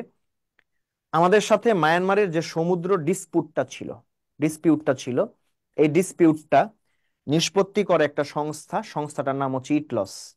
পূর্ণরূপ হচ্ছে international tribunal for the law of the sea. এটা জার্মানির হামবুর্গ শহরে অবস্থিত। মায়ানমারের সাথে আমাদের বিরোধ ছিল 80,000 বর্গ কিলোমিটার সমুদ্র অঞ্চল নিয়ে। আমরা এই যে 14 মার্চ 2012 সালে যে রায়টা আসে, তার মাধ্যমে এই 80,000-এর মধ্যে আমরা 70,000 বর্গ কিলোমিটার সমুদ্র কিন্তু আমরা অবটেইন করি। হ্যাঁ, কিন্তু পরবর্তীতে যেটা হয়, 2021 সালে মায়ানমারের সাথে আমাদের মহীসোপান বিষয়ক যে সমস্যাটা, সেটা সমাধান করা হয়। সমাধান করার পরে যেটা করা হয় সেটা হচ্ছে, বরাবর তো 70,000 বর্গ কিলোমিটার ঠিক আছে, কিন্তু দক্ষিণ পূর্ব মানে কোনাকুনি, যেমন আপনি যে রুমে এখন বসে আছেন, এই রুমটা দেখবেন বরাবর মাপলে এক ধরনের দৈর্ঘ্য বের হয়, কোনাকুনি যদি মাপেন আরেক ধরনের দৈর্ঘ্য বের হয়, মানে বেশি দৈর্ঘ্য বের হয়। যে পিথাগোরাসের সমকোণী ত্রিভুজের অতিভুজের মতো আর কি। হ্যাঁ, তো কোনাকুনি যখন ওই জায়গাটাকেই মাপছে, নিয়ম আছে যে মই সোপান সমস্যা সমাধান করার পরে এটা কোনাকুনি মাপতে হয়। তো মাপার পরে এটার ক্ষেত্রফল কত বের হয়েছে? ১,১১,৬৩১ বর্গ ছয় কিলোমিটার। ওকে, পরীক্ষায় যদি প্রশ্ন আসে যে দক্ষিণ পূর্ব দিকে বাংলাদেশ মায়ানমারের কাছ থেকে কতটুকু সমুদ্র জয় করেছে, উত্তর হচ্ছে ১,১১,৬৩১। আর নর্মালি বললে উত্তর হবে ৭০,০০০। উত্তর হবে ৭০,০০০। ৭০,০০০। তো এই যে আদালতটা দেখতে পাচ্ছেন, এই আদালতে মোট বিচারক ছিল ২১ জন। বাংলাদেশের পক্ষে রায় দেয় ২০ জন এবং এই রায়টা আসে ১৪ মার্চ ২০১২ সালে। অপরদিকে বাংলাদেশ এবং ভারতের মধ্যে সমুদ্র বিরোধ নিষ্পত্তিকারী আদালতের নাম হচ্ছে PCA, permanent court of arbitration. সদর দপ্তরটা হচ্ছে নেদারল্যান্ডের দি হেগ শহরে। পিসিএ এর পূর্ণরূপটা হচ্ছে পার্মানেন্ট কোর্ট অফ আরবিট্রেশন। ভারতের সাথে আমাদের সমুদ্র বিরোধ ছিল ২৫,৬০২ বর্গ কিলোমিটার জায়গা নিয়ে, আর আমরা পেয়েছি ১৯,৪৬৭। ভারতের সাথে বাংলাদেশের এখনো মই সোপান সমস্যার সমাধান হয় নাই, বিধায় দক্ষিণ পূর্ব উপকূলেও কিন্তু এটা কি মাপা হয় নাই। ওকে, আচ্ছা। তো ওই আদালতে বিচারক ছিল ৫ জন, বাংলাদেশের পক্ষে রায় দেয় ৪ জন এবং এই রায়টা আসে ৭ জুলাই ২০১৪ সালে। এই হচ্ছে আমাদের সমুদ্র জয় রিলেটেড তথ্যগুলি। কি পারা যাবে তো না? ইনশাআল্লাহ স্যার। ওকে ওকে, চলেন। আহ চলেন তাহলে আমরা সামনের দিকে আগাই। আমাদের পরবর্তী টপিকটা হচ্ছে এলডিসি ও বাংলাদেশ, এলডিসি থেকে বাংলাদেশের উত্তরণ। চলেন।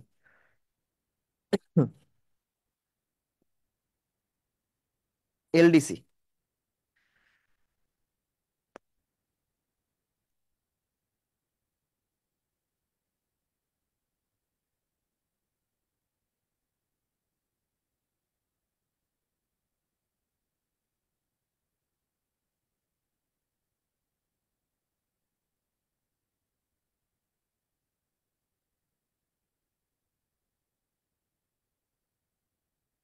এলডিসি হলো পৃথিবীর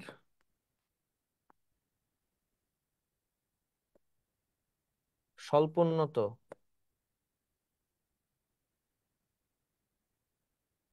দেশগুলোর তালিকা।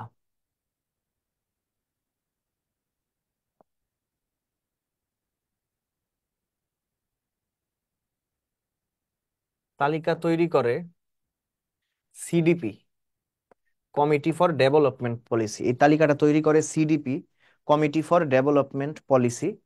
এটা হচ্ছে ইকোসকের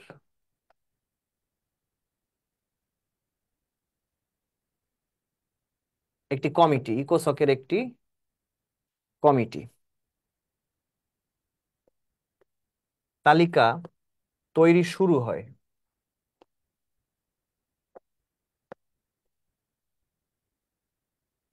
১৯৭১ সালে। তালিকায়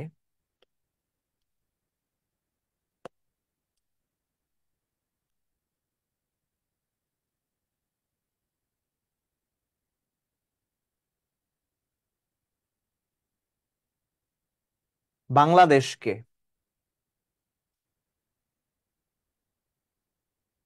অন্তর্ভুক্ত করা হয়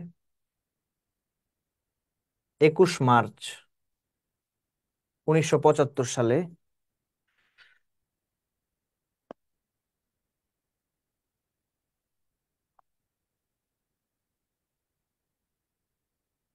এই তালিকা হতে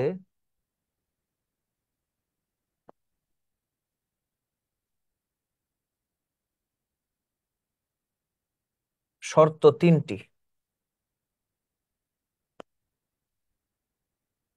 প্রথম,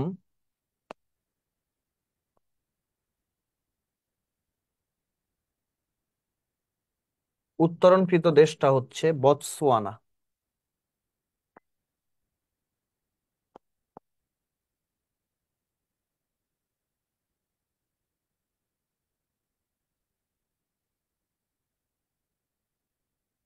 সর্বশেষ উত্তরণকৃত দেশটা হলো ভুটান।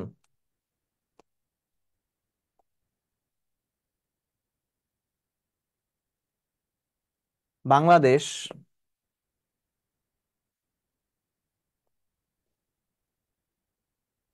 প্রথমবারের মতো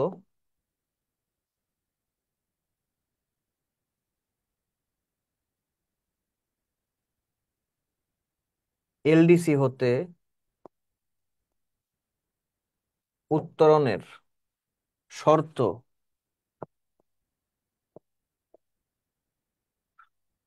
পূরণ করে 2018 সালে। বাংলাদেশ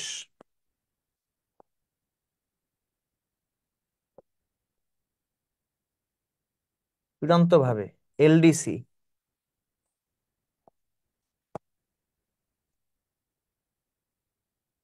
তালিকা হতে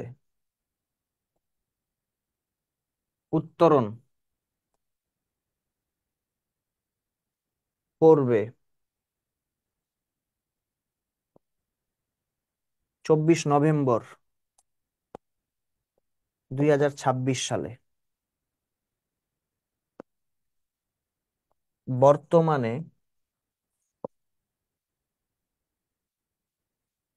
বিশ্বে এলডিসি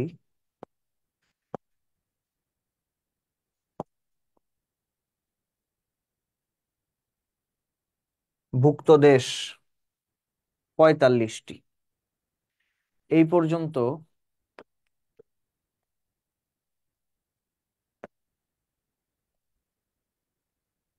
সাতটি দেশ এলডিসি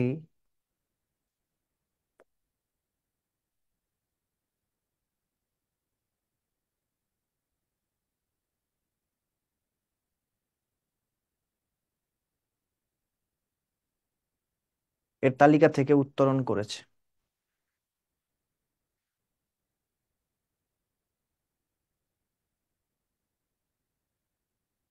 লিখে নেন।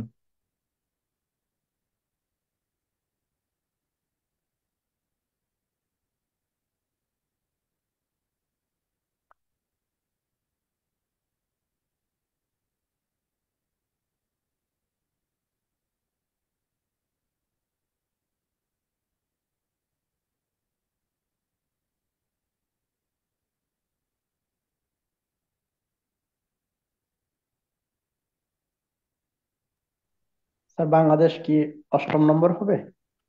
না, বাংলাদেশ অষ্টম কিনা জানি না। বাংলাদেশের সাথে আরো 4টা দেশ বের হবে। নেপাল বের হবে, এরপর হচ্ছে সলোমন দ্বীপপুঞ্জ বের হবে, লাওস বের হবে, হ্যাঁ, শ্রীলঙ্কা বের হবে, বাংলাদেশ বের হবে। অর্থাৎ বাংলাদেশ অষ্টম, নবম, দশম, একাদশ না দ্বাদশ, এটা আসলে ওই 24 বুঝতে নভেম্বর পারছি তারিখে স্যার। বলা যাবে। হ্যাঁ, স্যার এত দেখা সহজে হবে যাচ্ছে তো? না।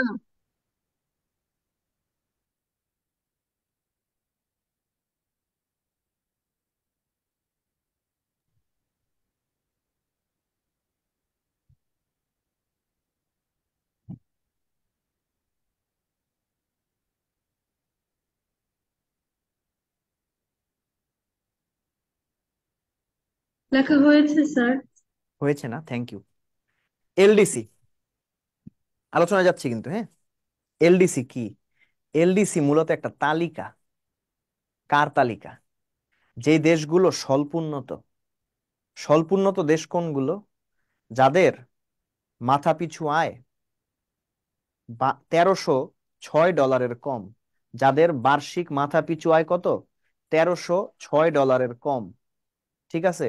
মানব সম্পদ সূচকে, মানব সম্পদ সূচক মানে হিউম্যান অ্যাসেট ডেভেলপমেন্ট ইন্ডেক্স, মানব সম্পদ সূচকে যাদের মান 66 এর চেয়ে কম, এবং অর্থনৈতিক ভঙ্গুরতা সূচকে যাদের মান 32-এর চেয়ে কম। এখন মানব সম্পদ সূচক এটা আসলে কিসের উপর নির্ভর করে? এটা আসলে শিক্ষার উপর নির্ভর করে, প্রশিক্ষণের উপর নির্ভর করে। এরপরে হচ্ছে মাতৃমৃত্যুর হার, শিশু মৃত্যুর হার, হ্যাঁ, পুষ্টি, এগুলোর উপর নির্ভর করে, খাদ্যাভ্যাস এগুলোর উপর নির্ভর করে। আর অর্থনৈতিক ভঙ্গুরতা কিসের উপর নির্ভর করে? অর্থনৈতিক ভঙ্গুরতা নির্ভর করে বিভিন্ন প্রাকৃতিক দুর্যোগের, বিভিন্ন দুর্ঘটনা, প্রাকৃতিক দুর্ঘটনা, জনসংখ্যার আধিক্য এবং বিশ্ব বাজার থেকে ওই দেশটার যে দূরত্ব, ডিস্টেন্স, এগুলোর উপর ডিপেন্ড করে এই এলডিসি ভুক্ত দেশের একটা তালিকা তৈরি করা হয়। হ্যাঁ, এই তালিকাটা তৈরি করে কে? উত্তরটা হচ্ছে CDP, committee for development policy. এই সিডিপি কার কমিটি? ওই যে জাতিসংঘের আহ, অর্থনীতি এবং সংস্কৃতি বিষয়ক মানে আর্থসামাজিক সংস্থা ইকোসক, ইকোসকের একটা কমিটি হচ্ছে এই সিডিপি। ওকে, এইবার এই তালিকাটা আসলে ওরা প্রস্তুত করা শুরু করে কবে? শুরু করে হচ্ছে 1971 সালে, এবং ইভেনচুয়ালি বাংলাদেশকে ওরা এই তালিকার মধ্যে ইনক্লুড করে নেয় কবে? 21 মার্চ 1975 সালে। এই তালিকা থেকে আপনি যদি বের হতে চান, কারণ আমরা কেউই কিন্তু গরিব দেশ বা স্বল্পোন্নত দেশ থাকতে চাই না, আমরা আমাদের ইকোনমিক, সোশিও ইকোনমিক প্রোগ্রেস করে এই তালিকা থেকে বের হতে চাই। এই তালিকা থেকে বের হওয়ার শর্ত কয়টা? তিনটা। ওই যে আমি আর্লিয়ার বললাম যে মাথাপিছু আয় সূচক 1 নাম্বার শর্ত, এটার মান $1306 বেশি হবে। 2 নাম্বার হচ্ছে মানব সম্পদ সূচকের মান 66 বা তার চেয়ে বেশি হবে।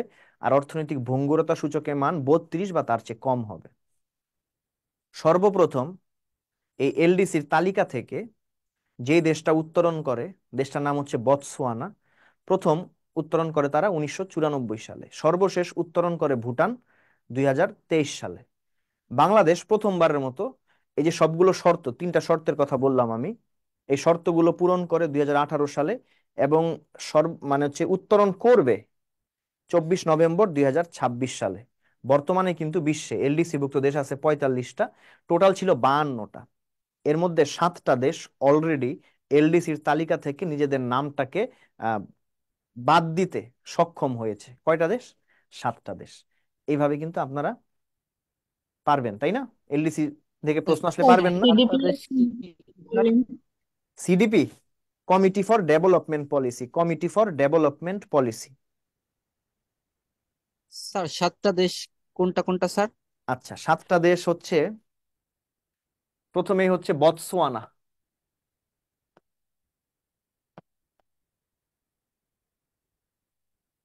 2 নাম্বার যে দেশটা, সেটা হচ্ছে নিরক্ষীয় গিনি।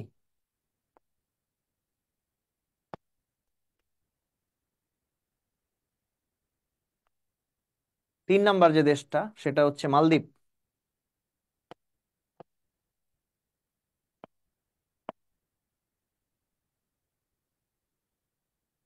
সামোয়া। এরপরে আসবে হচ্ছে ভানুয়াতু।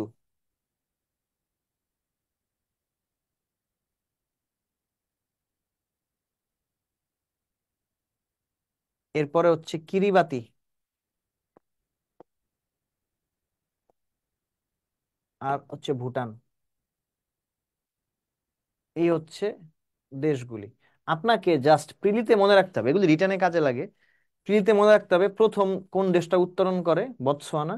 শেষ কোন দেশটা? ভুটান। আর এই পর্যন্ত কয়টা দেশ? উত্তর হচ্ছে 7টা। আর এটা রিটার্নের ক্ষেত্রে কাজে লাগে। তো আপাতত এই 7টা দেশের নাম না জানলেও চলবে। বুঝতে পারছেন?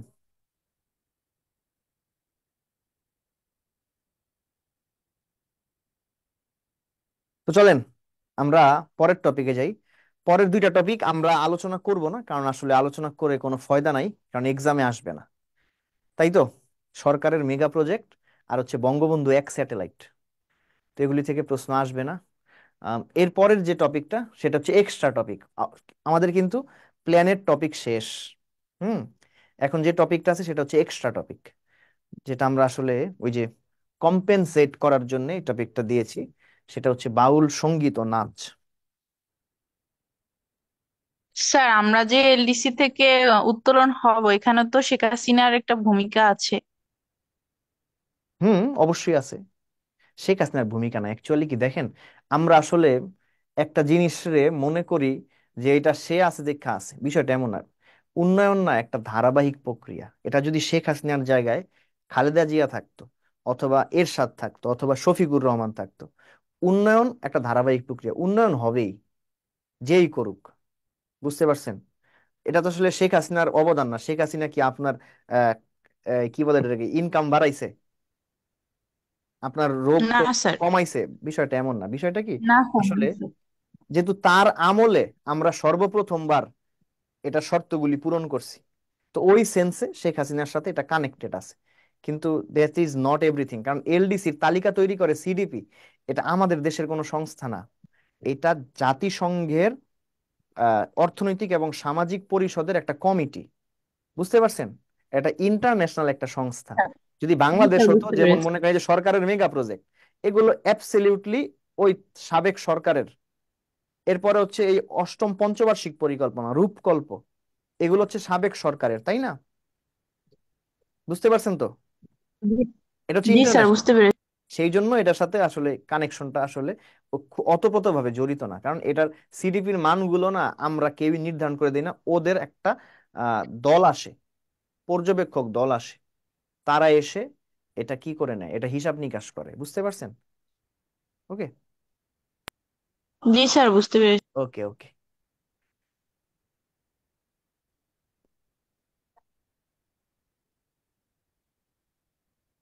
বাউল সঙ্গীত, কোন সঙ্গীতটা কোন অঞ্চলে, এই জিনিসটা আমাদেরকে একটু দেখতে হবে। এটা এভাবে প্রশ্ন আসে, যেমন 1 নাম্বার দিয়ে জারি গান,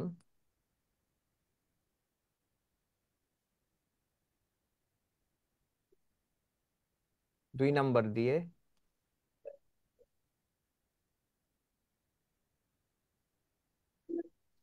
সারি গান, 3 নাম্বার দিয়ে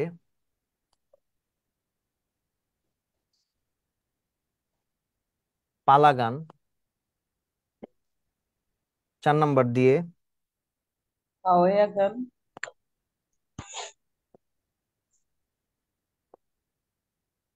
ভাওয়াইয়া। স্যার, এটা মনে হয় আমাদেরকে ইয়েতে করাইছিলেন তো, লেকচার 2 বাংলাদেশের জাতীয় অর্জনে। সমস্যা নাই, তাহলে আপনি একটু দেখে রাখেন, দেখে রাখেন, ঠিক আছে, তাহলেই হবে।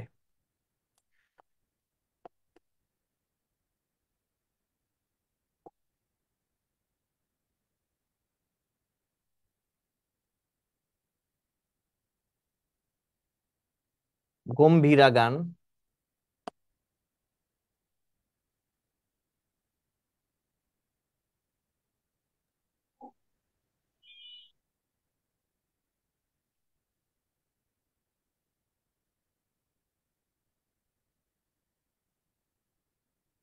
মাইজ ভান্ডারি গান,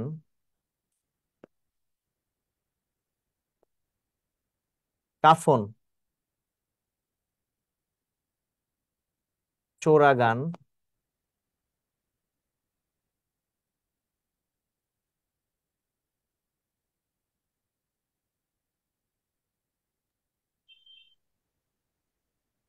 ভাটিয়ালি গান। ভাটিয়ালি গান, লেটো গান, গীতিকা ও লেছো। আর হচ্ছে গীতিকা। তার চট্ট ও গাজির গান, এটা লিখছেন। হুম চটকা গান এর সাথে যোগ করে দিতে পারেন, চটকা।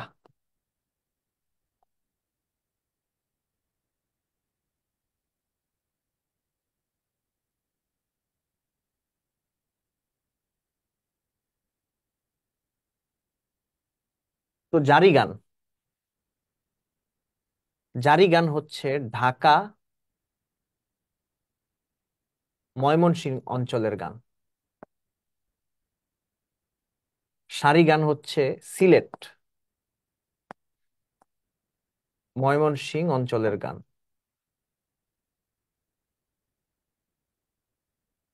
পালা গান হচ্ছে হাওর অঞ্চলের গান, হাওর।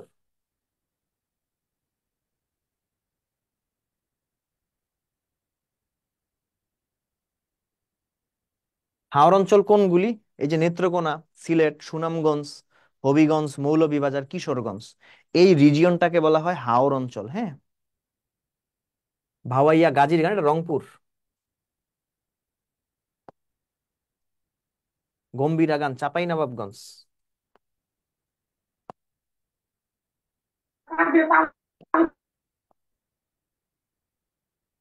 মাইজ ভান্ডারি চট্টগ্রামের গান। কাফন চোরা নোয়াখালী।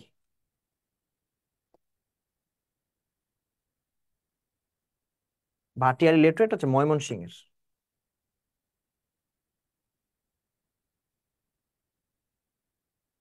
এবার আসবো নৃত্যে।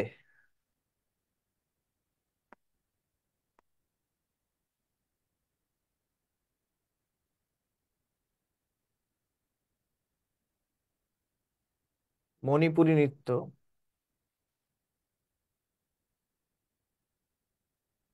ঝুমুর নৃত্য,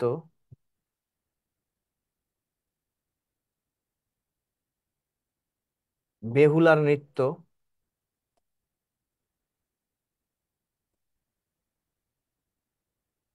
ধূপ নৃত্য, বল নৃত্য। মণিপুর নৃত্য, সিলেট,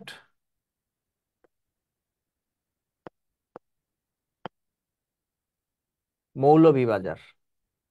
ঝুমুর নৃত্য, সাঁওতালদের নৃত্য, অর্থাৎ রাজশাহী,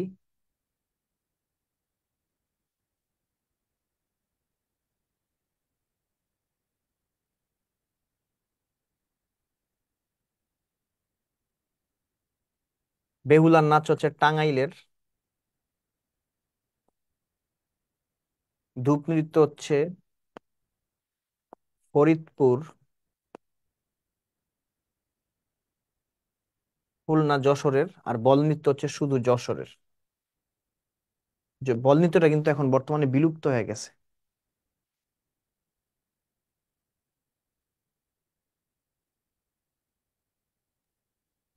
স্যার বল নৃত্য কি হাতে বল নিয়ে নাচে?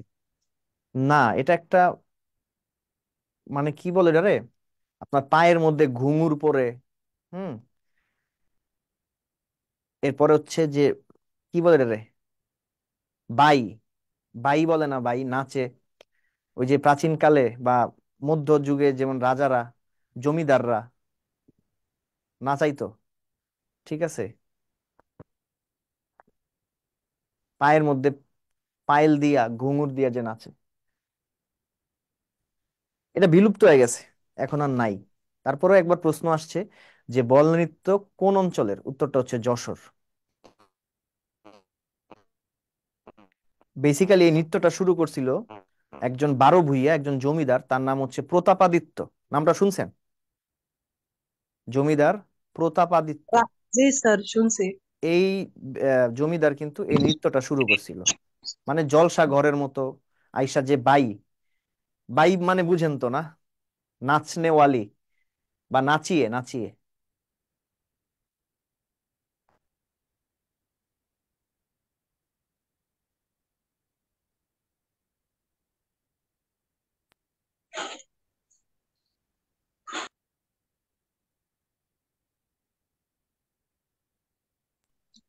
স্যার, জি, আমরা কিন্তু ইংরেজি নোবেলে আপনার ওই যে বল নাচের কথা পড়ছি।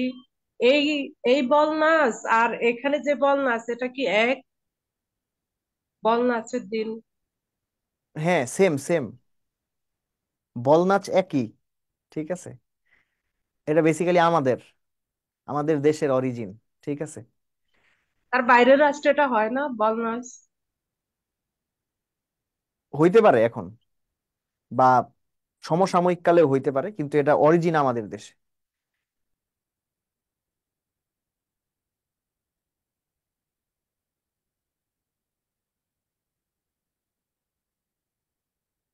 ওকে, চলেন। জি স্যার। সঙ্গীত, জারি গান, ঢাকা ময়মনসিংহ অঞ্চলের গান। এটা আসলে কি এক ধরনের আহ কনভারসেশন, অর্থাৎ আপনিও গান গাইবেন, আমি গানের প্রত্যুত্তরে আমি গান গাইবো, গানের প্রত্যুত্তরে গান, জারি গান।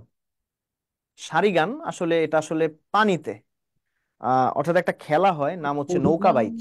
নৌকা বাইচ নামে একটা খেলা, সুবেদার ইসলাম খান এই নৌকা বাইচ খেলার কিন্তু প্রবর্তন করেছিলেন আমাদের এই বাংলায়। হ্যাঁ, এই নৌকা বাইচ খেলার সময় সারি গানটা গাওয়া হয় পুরাতন ব্রহ্মপুত্র নদে, সিলেট এবং ময়মনসিংহ অঞ্চলের মধ্য দিয়ে কিন্তু এই গানটা গাওয়া হয়।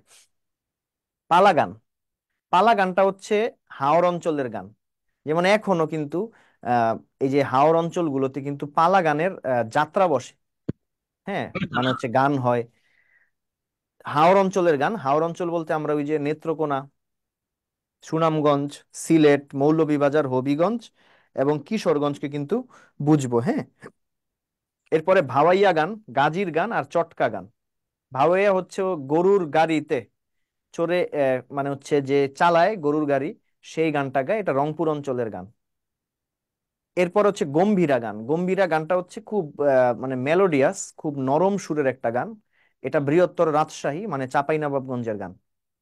মাইজ ভান্ডারি আমাদের মাজারগুলোতে এই মাইজ ভান্ডারি গানের কিন্তু রেওয়াজ আছে। এবার হচ্ছে কাফন চোরা গান। কেউ মারা গেলে আহাজারি করে যে গানটা গাওয়া হয় সেটা হচ্ছে কাফন চোরা গান। এরপর হচ্ছে ভাটিয়ালি। ভাটিয়ালি হচ্ছে ভাটির গান, অর্থাৎ জেলে মাঝিদের গান, ভাটিয়ালি গান। আপনারা জানেন আমাদের কবি নজরুল, জাতীয় কবি, তিনি কিন্তু এই লেটো গানের দলে যোগ দিয়েছিলেন। আর এই যে ময়মনসিংহ গীতিকা আমরা জানি, এই ময়মনসিংহ গীতিকা সংগ্রহ করেন কিন্তু চন্দ্রকুমার দে, এটা ময়মনসিংহ অঞ্চলের। এরপরে নৃত্য, মণিপুরী নামে একটা উপজাতি আছে, তাদের নৃত্য হচ্ছে স্যার মণিপুরী নৃত্য, কবি গানের কথা সিলেট তো উল্লেখ, স্যার মৌলভীবাজারে। কবি গান কোনটা হতো স্যার? কবি গান ওই যে গোজলা গুই, গোজলা পুট, এরপর হচ্ছে অ্যান্টনি ফিরিঙ্গি। বুঝতে পারছেন? স্যার কবি এটা গান কোন হচ্ছে, অঞ্চলের গান? কবি গানের কোনো পার্টিকুলার অঞ্চল নাই।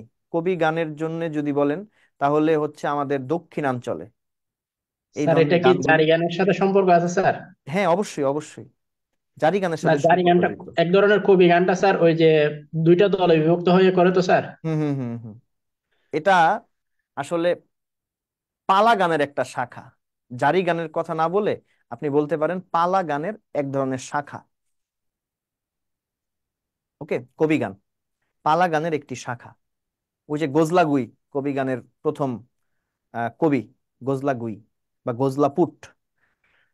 এরপরে ঝুমুর নৃত্য, বৃহত্তর রাজশাহী, রংপুর এবং দিনাজপুর অঞ্চলের নৃত্য হচ্ছে ঝুমুর নৃত্য। এটা সাঁওতাল উপজাতি আছে না, ওদের নৃত্য। বেহুলার নাচ টাঙ্গাইলের, ধূপ ফরিদপুর, খুলনা এবং যশোরের কিছু অংশেও হয়। আর বল নৃত্যটা শুধুমাত্র যশোরে, এটা একটা বিলুপ্ত প্রায় নৃত্য। তাহলে আজকে আমরা কি কি পড়লাম একটু এট এ গ্ল্যান্স দেখে ফেলি। আমরা টপিক গুলো দিয়েছি, আমরা সংস্থাগুলো দেখেছি, বাংলাদেশ কবে কোনটা সদস্য হয়, আমরা আন্তর্জাতিক স্বীকৃতি দেখেছি বাংলাদেশের, আমরা দেখেছি সমুদ্র জয়, আমরা দেখেছি এলডিসি, এবং সর্বশেষে আমরা দেখলাম হচ্ছে সঙ্গীত এবং নৃত্য। তো বলেন, পারবেন না? পারবো ইনশাল্লাহ জি স্যার। স্যার, পারবেন। অবশ্যই পারবেন, অবশ্যই পারবেন। তো এই মাসের মতো বিদায়। ঠিক একটা আছে, আমার জন্য প্রশ্ন দোয়া ছিল করবেন, ভালো স্যার। থাকবেন। ভালো করেন, থাকিয়া। কোশ্চেন করেন। তার এই সংবিধানের ক্ষেত্রে আপনার এই অপশনে থাকে 7-এর খ, আবার থাকে 7 দিয়ে ব্র্যাকেটের ভিতরে খ, এর ভিতর ব্রেকেটে পার্থক্য যেগুলি কি? আছে এগুলি অ্যান্সার করবেন না। ব্র্যাকেটের ব্রেকেটের ভিতরে যেগুলি ওগুলি অ্যান্সার করবেন না। সাতের খ যেগুলিতে ব্রেকেট নাই ওগুলি উত্তর হবে। এগুলি ও, সংশোধনী থেকে আসে, সংশোধনী থেকে আসে, তো সেগুলোতে ব্রেকেট ইউজ করবেন না। আমি সবসময় ক্লাসে বলি, মানে অফলাইন ক্লাসে বারবার বলি, অনেক আগে থেকেই বলে আসতেছি যে ব্রেকেট ইউজ করেন না। তারপরে আমি জানি এক্সাম আসলে আপনারা এই ভুলগুলি করেন, সামনে আর করেন না। হ্যাঁ, আচ্ছা, ঠিক আছে স্যার। ওকে, তাহলে ভালো থাকবেন, স্যার আপনার দোয়া করবেন। ক্লাসগুলি অনেক ভালো ভালো লাগে, বোর থাকবেন। হয় না, হ্যাঁ, কোনো স্যার সময় একদম বোর ফিল গুছানো। করি না। মাশাআল্লাহ, অনেক সুন্দর। আর অনেক ভালো ক্লাস করান আপনি, মানে যেটা ভাবার বাইরে, এত একটা জটিল বিষয় যাতে সহজ করে বুঝিয়ে দেন। আল্লাহ, আচ্ছা ধন্যবাদ, প্রশংসা নিলাম। যদি আমি প্রশংসা নিয়ে নেই না, কারণ প্রশংসা মানুষকে অহংকারী করে তোলে, থাকে। প্রশংসা অনেক সময় মানুষকে মিসলিড করে। আচ্ছা ঠিক আছে, যেহেতু না রাত হয়ে স্যার, স্যার গেছে আমি মনে নিলাম থেকেই প্রশংসা। করছি। স্যার আমার সরাসরি অনেক প্রশংসা করতে নিষেধ আছে স্যার। হ্যাঁ সামনাসামনি প্রশংসা করতে নিষেধ আছে স্যার। হ্যাঁ হ্যাঁ হ্যাঁ, যেহেতু আপনারা বাইরে আছেন আমি আপনাদেরকে দেখতাছি না, তাই আজকের মতো আমি এই নিলাম। জন্যই তো ঠিক আছে, করলাম স্যার। সচরাচর আমি নেই না প্রশংসা, কারণ প্রশংসা আসলে, প্রশংসা আসলে একমাত্র আল্লাহর, নাকি? কারণ আমি আসলে এই এই যে একটা স্টেজ পাইছি, আপনাদের সাথে আমি কমিউনিকেট করতে পারতেছি। ঠিক ঠিক না? এই যে অফলাইন ব্রাঞ্চগুলিতে আমাদের অনেক স্টুডেন্ট, তাদের সবার সাথে কমিউনিকেট করতে পারতেছে, তাদের উপকার হইতাছে। সব আল্লাহর হুকুম, নাকি? আমার তো কিছু নাই। আর প্রশংসা যদি মানুষ হিসাবে নেই, তাহলে প্রশংসায় কি বলে এটারে, আটখানা হইয়া আত্ম অহংকার চলে আসতে পারে। ঠিক আছে? আত্ম অহংকার আসলে তার কি থাকে, জীবনে কিছুই বাকি থাকে না। শিক্ষা মানুষের না নিরহংকারী স্যার, হইতে এটা শেখায়। অনেক সময় স্যার ইন্সপায়ারের কিছু অংশ বহন করে প্রশংসাটা, হ্যাঁ যে আমি আরো অবশ্যই কিছু অবশ্যই, ভালো এটা আসলে করব, ফুয়েলের মতো কাজ সামনে করে, ভালো ডেফিনেটলি ডেফিনেটলি ডেফিনেটলি ফুয়েলের মতো কাজ করে, নো ডাউট। যেহেতু আমরা মানুষ, ঠিক না? মানুষের আসলে ওই ফুয়েলের দরকার আছে, মাঝে মাঝে আসলে দরকার আছে, অবশ্যই আছে। তবে অতি প্রশংসা বা এগুলি না আসলে দেখা যায় যে আত্ম অহংকারী করে তুলে, বা যেটা হয় না মানে হচ্ছে মিসলিড হয়ে যাইতে হয়, কি বলে ডিভিয়েশন হয়ে যায়। আমার উদ্দেশ্য হচ্ছে আপনাদেরকে উপকার করা, দ্যাটস ইট। তো এরপরে যে প্রশংসা শুনতে শুনতে আমি মনে করেন আত্ম অহংকার নিজের অনেক ভাবা শুরু করলাম, এরপরে মিসলিড হয়ে গেলাম। আলটিমেটলি যে আমার স্যার আপনি তো উদ্দেশ্যটা আপনাদেরকে বুঝছেন, আপনি উপকার তো এটা করা, নিবেন না। উদ্দেশ্যটা কিন্তু ব্যর্থ হয়ে গেল, তাই না? স্যার আপনাকে দেখে কিন্তু মনে হয় না যে এটা আপনি মানে মিসলিড করবেন, এমনটা মনে আহ হয় না। আহ, যাক, ধন্যবাদ। স্যার মন থেকে বলছি, স্যার আমরা বিশ্বাস হ্যাঁ উপকারের করেন। কৃতজ্ঞতা জানাচ্ছি আর আচ্ছা, ধন্যবাদ। আপনাদেরকে অনেক কৃতজ্ঞতা, কারণ এত কষ্ট কইরা সময় নিয়ে আমার এই যে বাকো আছে আপনারা শুনেন, ঠিক আছে? কি। স্যার বোরিং লাগে না, ভালো লাগে। আহ যাক, অফলাইন ক্লাসে হইলে একটু মজা টজা করা যায়, কিন্তু অনলাইন ক্লাসে না আসলে মজা করার সুযোগ নাই, কারণ আমি তো আপনাদেরকে দেখি না, এই একটা অসুবিধা। তো বিদায়, ভালো থাকবেন। আগামী মাসে যদি ক্লাস পরে দেখা হবে, হ্যাঁ? আল্লাহ হাফেজ। ইনশাল্লাহ স্যার, ভালো আসসালামু থাকবেন। আলাইকুম স্যার। ক্লাস আসসালামু আলাইকুম স্যার। আসসালামু আসসালামু আলাইকুম। আলাইকুম স্যার। ওয়ালাইকুম আসসালাম।